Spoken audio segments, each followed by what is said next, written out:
Finishing touches. We want to finish teaching all the new material by 3 weeks before the bar mitzvah, bat mitzvah, maximum at least 2 weeks before the bar or bat mitzvah, because we don't want the students to feel flustered and unsure and not secure.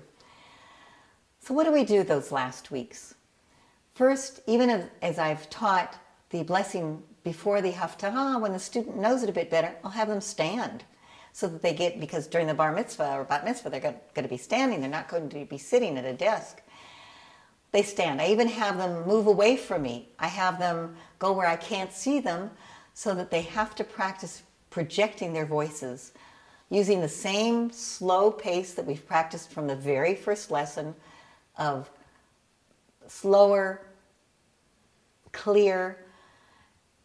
I also show them how to stand. I don't want them slouching. So we talk about standing erect, not like this, not holding papers up in front of their faces, but to be able to stand up. So that's another part of the finishing touches. I also make sure to have a rehearsal in the synagogue. We usually do this after a Shabbat service.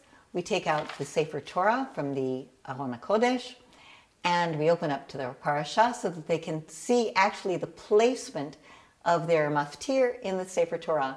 They've already learned from a page that has the print, the special lettering of the Torah, but each Sefer Torah is written differently, and I want them to see where it is. I want them to stand at the bima to feel the space, the environment of the synagogue, which is large. I want them to learn to project into that space. We have a microphone, maybe the microphone won't work. I also want them to feel comfortable, whether they need a stool so they'll be high enough to reach the Torah, to see the Torah. Those are decisions that we make. We also look at the different kinds of books, the Chumashim, that they'll be reading from, to let them choose which one they feel most comfortable with the kind of print and the size of the print.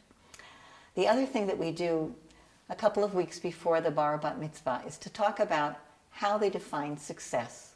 And frequently students will tell me, oh, I won't make any mistakes, that's success. No one does anything without making mistakes. And so we talk about a realistic expectation of how to define success. And basically what I tell them is that they've already succeeded. They've decided to have a bar bat mitzvah. They've gone through the process of learning. They've learned all the material. And everyone who will be in that synagogue is there because they love them and because they support them and because they're proud of them. And that success is going through it. And if they make a mistake, they make a mistake. I'm there to help them. And whatever they do is acceptable. And I want each student to feel proud of themselves. And those are the finishing touches.